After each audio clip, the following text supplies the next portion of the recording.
ગુજરાતનો ઇતિહાસ એડવાન્સ લેવલના MCQ પાર્ટ 2 બરાબર. પાર્ટ 1 ઓલરેડી અપલોડ થઈ ચૂક્યો છે, તો તમારે ના જોવાયો હોય તો જોઈ લેજો. શરૂઆત કરીએ પ્રશ્ન નંબર 21થી. ધોળાવીરા જોવા મળતી વિશિષ્ટ વોટર હાર્વેસ્ટિંગ સિસ્ટમ અંતર્ગત કુલ કેટલા જળાશયો મળી આવે છે? શું આવશે જવાબ?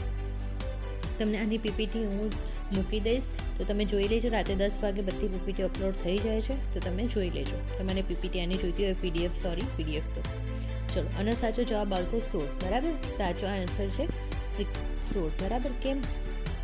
તો કે ધોળાવીરામાંથી વરસાદના પાણી સંગ્રહ માટે છે ને પથ્થરોમાંથી બનેલા કુલ 16 નાના મોટા જળાશયો મળીને કુલ 16 થતા હતા, અને તે સમયની સૌથી અદ્ભુત વોટર મેનેજમેન્ટ સિસ્ટમ હતી. આગળનું જોઈએ.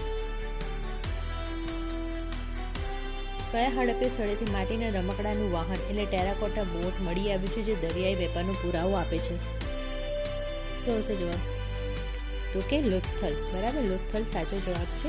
લોથલ એક બંદર હતું, ત્યાંથી માટીના મહાનનું મોટું મોડલ મળી આવ્યું હતું. આ દર્શાવે છે કે લોથલના લોકો દરિયાઈ માર્ગે વેપાર કરતા હતા. આગળનો પ્રશ્ન જોઈએ. તમને ના સમજ પડે કોઈ પ્રશ્નમાં તો તમે મને કહી શકો છો, કમેન્ટમાં જણાવી શકો છો. અને બીજી કોઈ રીતે પણ તમને એવું લાગતું હોય કે મારે અપડેટ કરવાની જરૂર છે, મારે સમજાવવાની રીતમાં, મારે બનાવવાની વિડીયોની રીતમાં, તો તમે મને કોમેન્ટમાં પણ જણાવી શકો છો. સુરકોટા ખાતેથી ઘોડાના અસ્થિ મળી આવ્યા હતા. આ સ્થળનું ઉત્ખનન કોને કર્યું છે?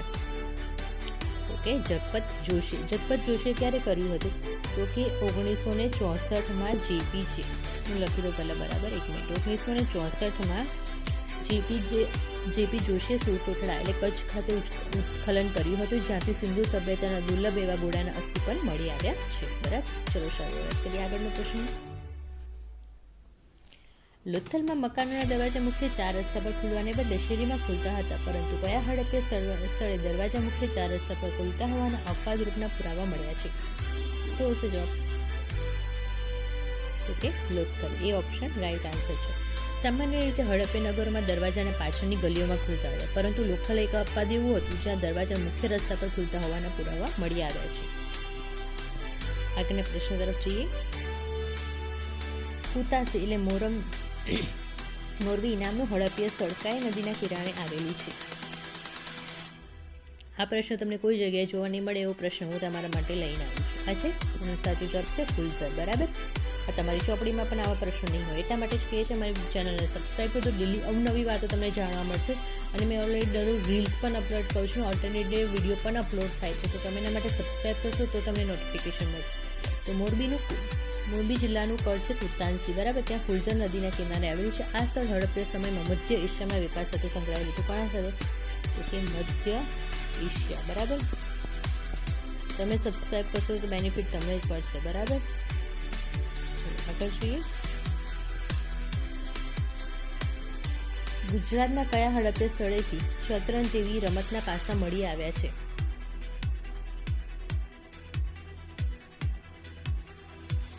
તો શું ક્યાંથી મળી આવ્યા છે? તો કે લોથલમાંથી મળી આવ્યા છે.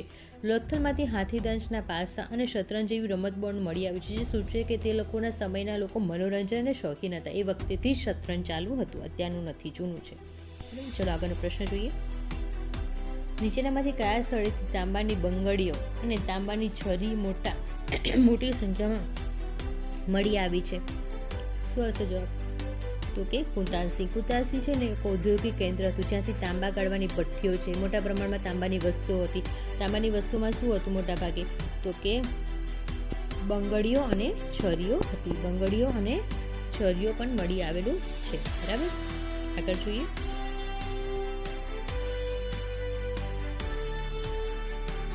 પ્રશ્ન નંબર 28માં જઈએ હવે આપણે. હડપ્પે સભ્યતાનું પ્રભાસ પાટણની કઈ નદીના સંગમ પર આવેલું છે? શું હશે? તો કે હિરણ, કપિલા અને સરસ્વતી ઓપ્શન. સોમનાથ પાસે આવેલું પ્રભાસ પાટણ, આ ત્રણેય સંગમ એટલે એને આપણે કયો સંગમ કહીએ છીએ?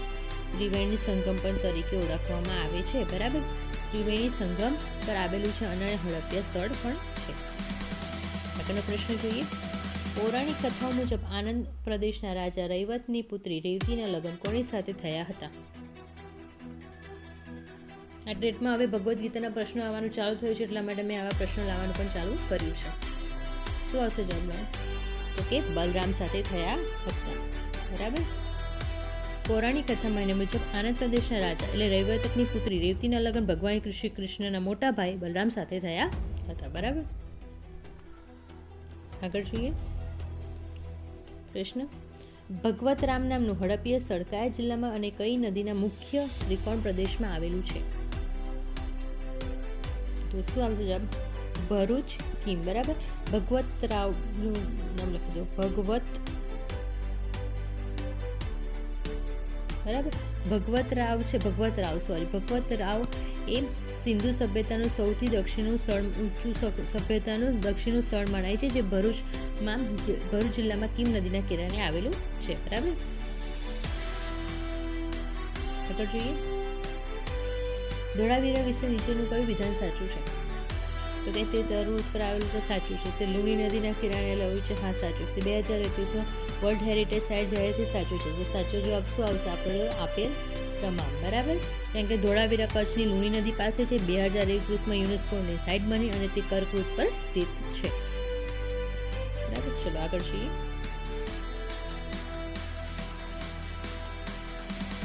હડપ્પા સંસ્કૃતિનું સ્થળ લાખા બાવળ ગુજરાતના કયા જિલ્લામાં આવેલું છે? તો કે જામનગર. જામનગરમાં શું છે? લાખા બાવળ અને આમરા છે ને, એ બંને જામનગર જિલ્લામાં આવેલા મહત્વના હડપ્ય સ્થળો છે. આગળ જોઈએ. સિંધુ ખીણની સભ્યતાના લોકો કઈ ધાતુથી અજાણ હતા?